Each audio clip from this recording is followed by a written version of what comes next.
147 സങ്കീർത്തനം 13 വാക്യം പറയുന്നു, അവൻ നിന്റെ വാതിലുകളുടെ കോടാമ്പലുകളെ ഉറപ്പിച്ച് നിന്റെ അകത്ത് നിന്റെ മക്കളെ അനുഗ്രഹിച്ചിരിക്കുന്നു. Praise the Lord.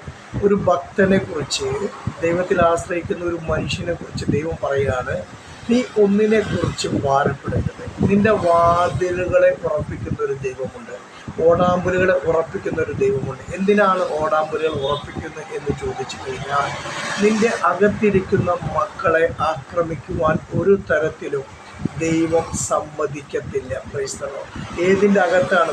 ഭവനത്തിൻ്റെ അകത്ത് എന്ന് പറഞ്ഞാൽ, ഒരു ദൈവ ഭവനത്തിൻ്റെ അകത്തിരിക്കുന്ന മക്കളെ, ആരെങ്കിലും മക്കളെ കുറിച്ച് എൻ്റെ മക്കൾക്ക് ഇന്നത് ഭവിക്കുമോ, എന്തെങ്കിലും സംഭവിക്കുമോ എന്ന് ആദി പിടിക്കുന്നുണ്ടെങ്കിൽ, ഞാൻ ദൈവാത്മാവിൽ ശക്തമായിട്ട് പറയുകയാണ്, ദൈവം നമ്മുടെ വാതിലുകളുടെ ഓടാമ്പലുകളെ ഉറപ്പിച്ചിട്ട് നമ്മുടെ മക്കളെ അനുഗ്രഹിച്ചിരിക്കുന്ന ഒരു ദൈവമാണ്.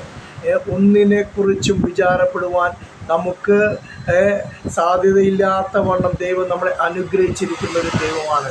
നമ്മുടെ മക്കളെക്കുറിച്ച് നമ്മൾ യാതൊരു കാരണവശാലും ഭാരപ്പെടേണ്ട ആവശ്യമില്ല. ദൈവത്തിൻ്റെ വചനത്തിൽ, സങ്കീർത്തന പുസ്തകത്തിൽ വ്യക്തമായി എഴുതിയിരിക്കുകയാണ്, നിങ്ങൾ മക്കളെ ചൊല്ലി നിരാശപ്പെടേണ്ട, നിങ്ങൾ മക്കളെ ചൊല്ലി ഭാരപ്പെടേണ്ട. കാരണം നിങ്ങൾ ദൈവത്തിൽ ആശ്രയിക്കുന്ന നാൾ ദൈവം നിങ്ങളുടെ മക്കളെ നിങ്ങളുടെ കൈകളിൽ അനുഗ്രഹിച്ച് തന്നിരിക്കുകയാണ്.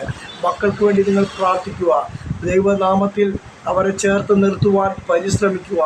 ദൈവം നമ്മുടെ മക്കളെ അനുഗ്രഹിക്കുക തന്നെ ചെയ്യും. നീ ആഗ്രഹിച്ചാലും നനച്ചാലും അത്യന്തപരമായി നിൻ്റെ മക്കളെ അനുഗ്രഹിക്കുവാൻ തക്കവണ്ണം ദൈവം ശക്തനായ ദൈവമാണ്, സർവശക്തനായ ദൈവമാണ്.